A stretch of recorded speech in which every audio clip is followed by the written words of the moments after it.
Hello आपके अपने परिवार करियर टीवी में मैं अर्पित शुक्ला आप सभी का एक बार फिर से स्वागत करता हूं। जैसा कि बिहार स्टेट की क्लासेस चल रही हैं और कल हमारी क्लास हुई थी दो रैखिक समीकरण, क्योंकि जितना वास्तविक संख्या का हो गया था अब इसका देखेंगे। उसके अब थोड़ा रिवीजन करते हैं, बताते चलो। जैसे क्या था, गिवन कंडीशन, ये कंडीशन कंडीशन है तो ये किस वाले की है, शांत नंबर की है, अशांत नंबर की है। A1/A2 not is equal to B1/B2। तो ये कैसी कंडीशन है, ये कैसी है, शांत नंबर की एक ऐसी कंडीशन है। एक इसकी है शांत नंबर, यानी कॉन्सिडेंट जो उसका होगा, कॉन्सिडेंट तो क्या होगा, कॉन्स्टेंट कॉन्सिस्टेंट की ये है A1/B2 B1/B2। इसकी क्या है प्रॉपर्टी, तो इसमें क्या होगा, जब दो लाइन आपस में इंटरसेक्टिंग लाइन होती हैं, M1/M2, जब दो इंटरसेक्टिंग लाइन होती हैं तो क्या होता है, तो कैसी संगत होती है, कैसी होती है संगत। इसमें सोल्यूशन क्या होता है, exactly one solution and unique solution. केवल एक सोल्यूशन होता है, एक सोल्यूशन हमेशा यूनिक सोल्यूशन होता है ना। इसी तरह से A1/A2 is equal to B1/B2 और इज इक्वल टू C1/C2। इसे क्या बोलेंगे, आश्रित। आश्रित होगा, क्या होगा, ये आश्रित होगा, आश्रित, आश्रित। ये क्या होगा, डिपेंडेंट युग्म। ये क्या है, आश्रित युग्म, ये संगत युग्म, और ये क्या है, डिपेंडेंट। डिपेंडेंट युग्म क्या होता है, एक लाइन M1 लाइन इसी पे है, M2 लाइन इसी पे है, M3 लाइन। तो मतलब है जो दो पेयर जो होंगे, दो वेरिएबल या दो चर एक ही लाइन पे इंडिपेंडेंट होते हैं तो उसे डिपेंडेंट होते हैं। इंडिपेंडेंट होंगे तो इंडिपेंडेंट लाइन, डिपेंडेंट होंगे तो डिपेंडेंट लाइन। तो यहाँ पे क्या है, डिपेंडेंट है, यानी एक ही पर बार बार है तो क्या होगा, डिपेंडेंट लाइन होगी। तो ये क्या होगा, इनफाइनाइट मैली सोल्यूशन।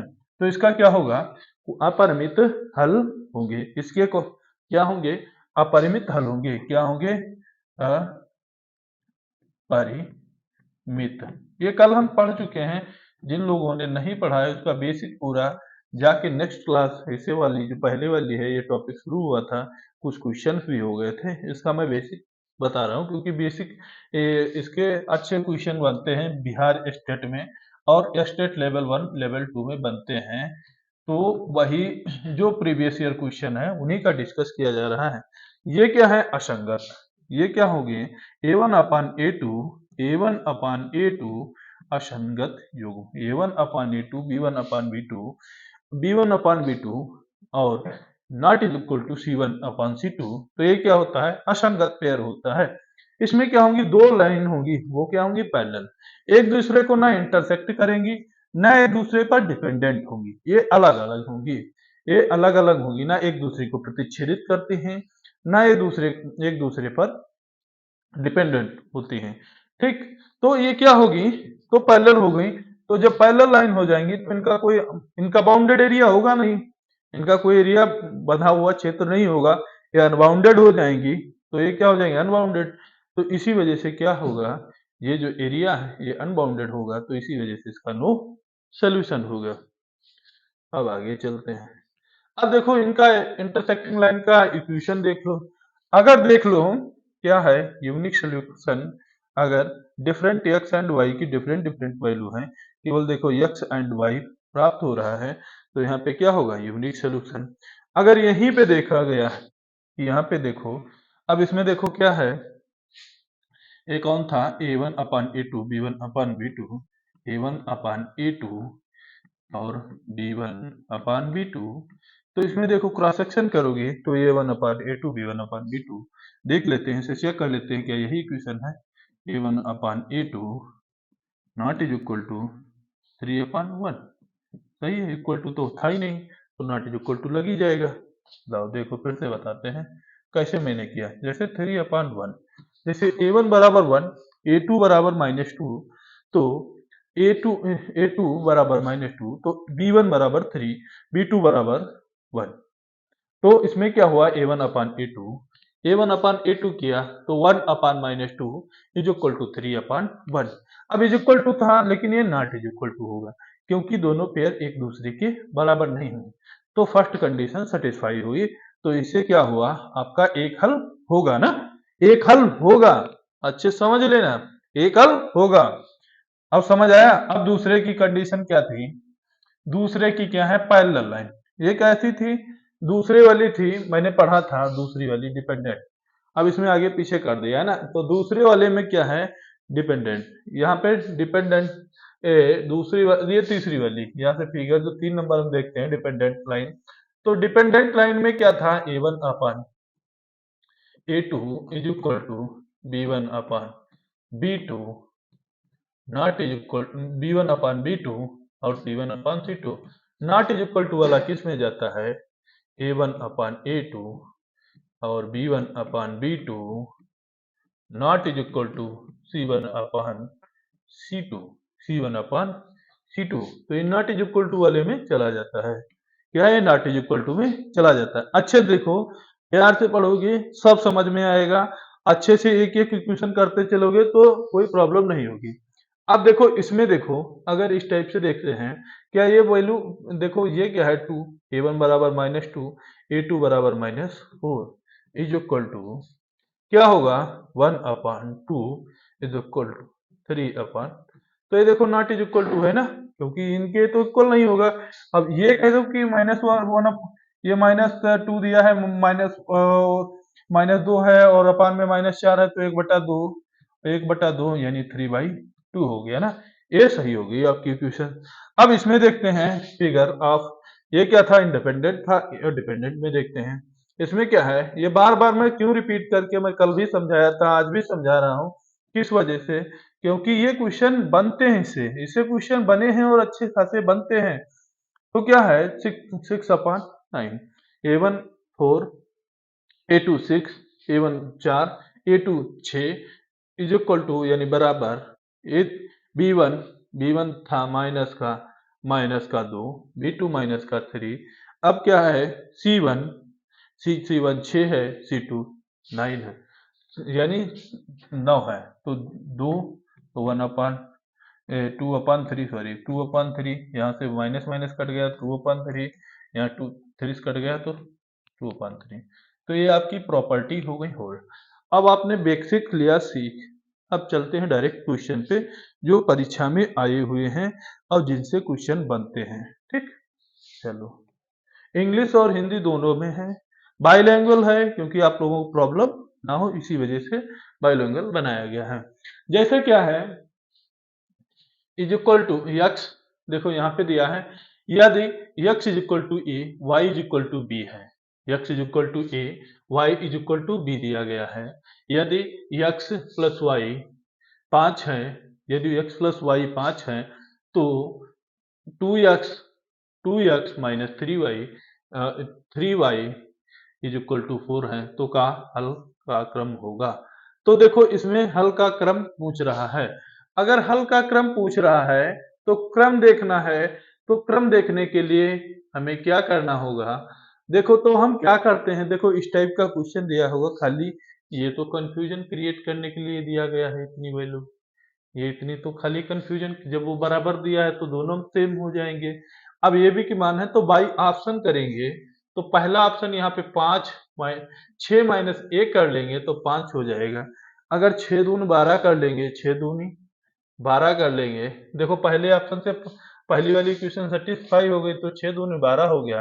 अब 12 हो गया और -3, और -3 था इधर, कितना हो गया, -3 था +3, तो ये वाली पहली वाली इक्वेशन अनसेटिस्फाई हो गई, पहली वाली नहीं कर रही है, इसमें पहली वाली इक्वेशन नहीं सेटिस्फाई हो रही है। तो दूसरे इक्वेशन देखते हैं, अगर यहाँ पे 3 2 5 हो जाए, देखो दोनों की, ये x पहली इक्वेशन दूसरी इक्वेशन, इन वालों में देखो, इन वालों में बैठ के हल करने मत बैठ जाना, वरना आप प्रॉब्लम में पड़ जाओगे और अच्छा खासा प्रॉब्लम ले लोगे, फिर क्या होगा, फिर करोगे होगा भी नहीं। और वैसे आप लोगों को डायरेक्ट देखो, अगर यहाँ से 3 2 5 माइंड में चलना चाहिए, 3 2 5, 2 दूना 4, देखो 3 2 5 हो गया, ये तो सेटिस्फाई कर रही है बी वाले में। देखो पहले में क्या था, इस वाले में देखो पहला ए वाला इसमें भी सेटिस्फाई, ये वाला इसमें भी ऑप्शन इसमें सेटिस्फाई था। क्या था, ए वाला जो पहले वाले में था तो इसमें तो सेटिस्फाई कर रहा था, बट इसमें अनसेटिस्फाई था। बी वाला क्या है, बी वाला इसमें भी सेटिस्फाई है। इसमें देखते हैं 4 और 4 3 दूना 6 माइनस 1, तो इसमें भी क्रॉस हो गया। अब सी का देखो यहाँ पे, ऐसे ऑप्शनल जब आता है तो ऐसे काटना होता है। फिर देखो 1 4 1 5 5 है, तो हमें ये क्लियर हो गया कि हमारा एक इक्वेशन जो है सेटिस्फाई कर रही है। तो हमारा जब अगर ये इक्वेशन सेटिस्फाई कर रही है, अब बिहार है भाई 5 ऑप्शन दिए होते हैं, तो वहां पे आप देखना पड़ेगा आपको कैसे कौन सा ऑप्शन है। अब देखो यहाँ पे क्या दिया है, 19 19 है, तो 19 5 कितना होता है, 19 है, 19/5 6/5, तो 19 यहाँ पे देखो क्या रखोगे, 19/5 और 6/5 हर बराबर हैं, तो 19 से कितना हुआ 25/5। अगर 25/5 तो क्या हो गया, डी वाला ऑप्शन जो होगा 25/5, तो यानी 5। अगर क्या है 19 दूना कितना हो गया 38, 38/5। अब ये क्या है, अब क्या है 3 छाक 18, 18 बटे क्या होगा 5, तो यहाँ पे 20, 20/5, तो 5 चक्कू 20, तो यानी आपका ऑप्शन डी वाला सेटिस्फाई हो गया। ऑप्शन डी वाला आपका सेटिस्फाई है, तो आंसर आपका डी आ गया। देखो इस तरह जो अगर करोगे, हालांकि आपको पुट करके कई मेथड आपको और आते होंगे, उनसे कर लेते। इस वजह से मेरा कहने का रीजन ये था, आपको एक इक्वेशन पूरी यानी क्लियर मिल रही थी, तो आपको केवल सेकंड वाले इक्वेशन का आप चेक कर लेते तो वैल्यू आपका क्लियर हो जाता। ठीक, आपका सोल्यूशन मिल जाता। इंग्लिश में जिनका है तो वो भी देख लेना, इसका डी वाला आंसर आएगा ना। अब देखो क्या है, x-2 का ग्राफ, x-2 का ग्राफ, भाई x-2 का ग्राफ होगा, x एक्सिस लॉन्ग होगा, y एक्सिस लॉन्ग होगा, y एक्सिस लॉन्ग होगा। जब देखो क्या है, कोई ग्राफ अब अगर प्लॉट करते हो, क्या है अगर कोई ग्राफ प्लॉट करते हो, तो y ये क्या है वाई एच होगा, ये क्या है वाई एच होगा। अब ये बताओ क्या होगा, ये कोई वाई एच होगा, ये क्या होगा एक्स अक्ष होगा। जब देखो एक और आपने पढ़ा होगा मूल बिंदु वाला, अगर जब वाई एक्सिस लेते हैं तो एक्स अक्ष जो होता है, अगर एक्स एक्सिस लेते हैं तो वाई जीरो होता है। तो यही वही कॉन्सेप्ट चलेगा। अगर क्या है वाई बराबर एक्स बराबर -2 है, एक्स बराबर -2 है, एक्स बराबर -2 है, एक्स बराबर -2 है, तो ग्राफ कैसा बनेगा, तो ग्राफ अगर बनेगा तो इस तरह से बनेगा ना, इस तरह से मतलब इस साइड से बन जाएगा, ये बनेगा। तो किसके अलॉन्ग बन जाएगा, एक्स वाई अक्ष के, किसके अलॉन्ग जाएगा, वाई अक्ष के अलॉन्ग जाएगा। ग्राफ कैसे होगा, वाई अक्ष के अलॉन्ग होगा। ग्राफ कैसा होगा, वाई अक्ष के अलॉन्ग होगा। ये चीज समझ में आना चाहिए, बहुत बेहतरीन, क्योंकि यही कंफ्यूज करते हैं। छोटा क्वेश्चन आपको दिक्कत कर देगा, क्योंकि यहाँ पे देखो इनमें से कोई नहीं समांतर एक रेखा में है, क्या होगा इनमें से सभी 5 ऑप्शन होंगे, ढूंढने में समस्या होगी। तो आप जो पहले से कर रखे होगे तो कोई समस्या नहीं होगी, और बेसिक पॉइंट समझते चलो। इसमें क्या दिया गया है इंग्लिश में, the graph of x-2 is the line of the parallel lines, sorry तो पैरेलल लाइन होगा। देखो इसमें छूट गया था, इसमें क्या होगा पैरेलल लाइन था, ग्राफ किसके पैरेलल लाइन होगा। ठीक, तो ग्राफ पैरेलल लाइन था। यहाँ पे क्या था, हिंदी में टाइपिंग छुट्टी है, तो इक्वेशन इज द, यहाँ पे क्या था पैरेलल लाइन, क्या थी यहाँ पे पैरेलल लाइन, लाइन 2, तो वहाँ पे टाइपिंग मिस्टेक थी, तो फिर भी मैंने बताया कि वैसे बनेगा पैरेलल लाइन है। तो ये क्या होगा, वाई अक्ष होगा। अब देखो क्या होगा, अगर ग्राफ एक रेखा में होगा, कैसा होगा, ग्राफ एक रेखा में होगा। अगर ग्राफ एक रेखा में होना चाहिए तो कौन सा होगा, ग्राफ एक रेखा में होना है, तब देखो दोनों में देखो क्या होगा, जो अगर y अक्ष एक बिंदु है और क्या है 4x है, अगर ग्राफ एक रेखा में होगा तो इसमें क्या होगा, y = 4x जब दिया होगा तो ग्राफ तो क्या होगा, ग्राफ क्या होगा, ग्राफ कोई होगा y is equal to 4x, तो ऐसे कोई ग्राफ बन जाएगा तो मूल बिंदु से होकर गुजरेगा। अगर वो ऐसे बनाओगे तो ऐसे नहीं होगा, कैसे होगा बताते हैं। अगर देखो मूल बिंदु से क्या है, अगर देखो देखते हैं क्या, अगर x इज इक्वल टू मैंने कुछ मान लिया, x इज इक्वल टू 0 मान लिया, या x अलग ले लिया, x एक्सिस अलग, x इज इक्वल टू मैंने 0 माना, x इज इक्वल टू 0 मान लिया। अगर x इज इक्वल टू 0 माना, x इज इक्वल टू 0 माना, तो y इज इक्वल टू क्या हो जाएगा, 0 हो जाएगा, क्योंकि 4 मल्टीपल। अगर y इज इक्वल टू 0 मानोगे, y इज इक्वल टू 0 मानोगे, तो y 0 इंटू 4x हो जाएगा, तो x is equal to 4 upon g, तो x is equal to 0 upon x, तो यानी क्या होगा, x और y बराबर 0 कामा 0, तो यानी क्या होगा, मूल से होकर गुजरेगा, यानी मूल बिंदु से होकर गुजरेगी ये लाइन, क्या होगी, passing line those are the origin, इससे ओरिजिन यानी जो इस लाइन का जो अगर ये ओरिजिन होता है, ये क्या होता है, ओरिजिन, ओरिजिन होता है, क्या होता है तुम्हारा, ओरिजिन होता है, ओरिजिन होता है, ओरिजिन होता है, ओरिजिन, इसे क्या बोलते हैं, मूल बिंदु, इसे क्या बोलते हैं, मूल बिंदु, इसे क्या बोलते हैं, मूल बिंदु, मूल बिंदु होता है। इसी तरह से नेक्स्ट क्वेश्चन चलते हैं, इसमें क्या है, आप देखो, हाँ इसमें क्या है, पैरेलल लाइन है, इंग्लिश में देख लो थोड़ा, उसमें टाइपिंग मिस्टेक है। The graph of y is equal to 5 is a line parallel to the, तो यदि ग्राफ होगा एक रेखा में, ग्राफ एक रेखा में जो पैरेलल होगा, पैरेलल लाइन कैसी होती है, कोई एक ऐसे होती है, एक ऐसे होती है, ये दो लाइन पैरेलल हो गई, ठीक, या पैरेलल लाइन देखना है, तो पैरेलल लाइन क्या होगी, जैसे एक लाइन ये है और फिर एक लाइन ये है, दोनों आपस में क्या है, समान लाइन है, तो ये क्या होगी, पैरेलल होंगी।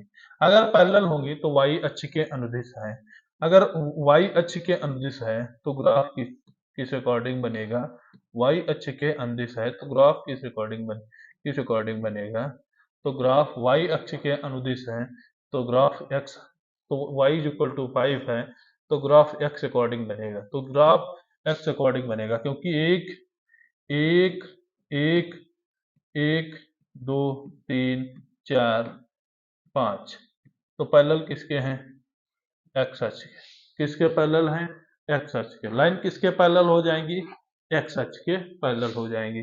ग्राफ समझते चलो, क्वेश्चन आप अच्छे से बना लोगे, क्वेश्चन आप अच्छे से बना लोगे। दो चर वाले दो समीकरणों के समीकरणों के साथ लेने पर, दो समीकरण को एक साथ लेने पर कौन सी, क्या होता है, जैसे दो समीकरण हैं, क्या है, दो समीकरणों को एक साथ में लेने पर कहा जा सकता है, अगर दो समीकरण हैं उनको एक साथ ले लिया जाता है तो उन्हें क्या कहोगे, क्या रैखिक कहोगे, या द्विघात समीकरण कहोगे, या एक साथ समीकरण कहोगे, तो नहीं होगा, और ना इनमें से कोई, तो इसमें क्या होगा, द्विघात समीकरण होगा, इसमें क्या होगा, द्विघात समीकरण होगा, सॉरी इसमें क्या होगा, द्विघात समीकरण नहीं होगा, इसमें क्या है, 14 का, इसमें देखो दो समीकरण हैं, इसमें द्विघात समीकरण नहीं होगा, क्यों नहीं होगा, इसमें आप लोग लगाओगे कि द्विघात समीकरण होगा, बट यहाँ पे क्या है, एक साथ समीकरण होगा, यानी एक साथ नहीं होना चाहिए था, यहाँ युग्मत क्या होगा, युग्मपथ समीकरण होना चाहिए था, ऑप्शन यहाँ मिस्टेक है, तो यहाँ पे क्या होगा, जैसे एक समीकरण होगा a1x प्लस b1, क्या होगा, a1x plus b1y is equal to c1 is equal to 0, तो क्या होगा, a2x plus b2y is equal to c plus c2 is equal to 0, इन दोनों को युग्म पथ समीकरण कहते हैं, समीकरण इन्हें युग्मपथ समीकरण कहते हैं। क्या कहते हैं? युग्मपथ समीकरण। कहीं कहीं एक साथ समीकरण होगा। क्या होगा? एक साथ समीकरण होगा, कहीं कहीं दिया होगा। तो यहाँ पे टाइपिंग मिस्टेक हुई, तो यहाँ पे क्या होगा? युग्मपथ समीकरण होगा। इंग्लिश में देख लो, इसमें क्या होगा? क्या होगा? Simulations equations. ये आपका सी वाला इसका सही होगा ऑप्शन। अब देखो क्या है 15 में। अब 15 में क्या दिया है? यदि ए एम एल बी है तो समीकरण M L B, A M है और एल बी है, तो समीकरण जो है ए एम है और एल बी है, तो समीकरण होगी, तो समीकरण जो है वो होगी, कैसी होगी वो देखते हैं। थोड़ा इसका एक इंग्लिश में देख ले, मिस्टेक तो नहीं है। A m L b then the system of equations a x b y is equal to c, तो l x plus m y n है, तो हैश होगा। तो इसमें दोनों में कौन सा होगा? यूनिक सोल्यूशन होगा, नो सोल्यूशन होगा, क्या होगा? अगर दो समीकरण है, तो दो समीकरण है, तो देखो क्या है? ए है और फिर क्या है? ए है अपन एल है, फिर बी है, क्या है? बी है अपन क्या है? बी है अपन एम है, ठीक। एल बी है एल एम है, ठीक। एल बी और एल एम में देखना है, तो एल बी एल एम है, तो क्या क्या है? ए एम और बी एल है। तो ए एम है और बी एल है, तो ए एल है और बी एल जो क्या है? ये इक्वल होंगे। ये दोनों क्या होंगे? ए एम और बी एल होंगे इक्वल। अगर दोनों इक्वल होंगे तो क्या होंगे? एक अनुर अनोखा समाधान है। तो इसका क्या होगा? एक अनोखा समाधान होगा। इसका एक और होगा, एक अद्वितीय साधन समाधान है। इसका क्या होगा? एक अद्वितीय साधन है। ये क्या हो जाएगा? एक एक एक अद्वितीय हल होगा, ठीक। समाधान है, एक अद्वितीय समाधान है, एक अद्वितीय समाधान है।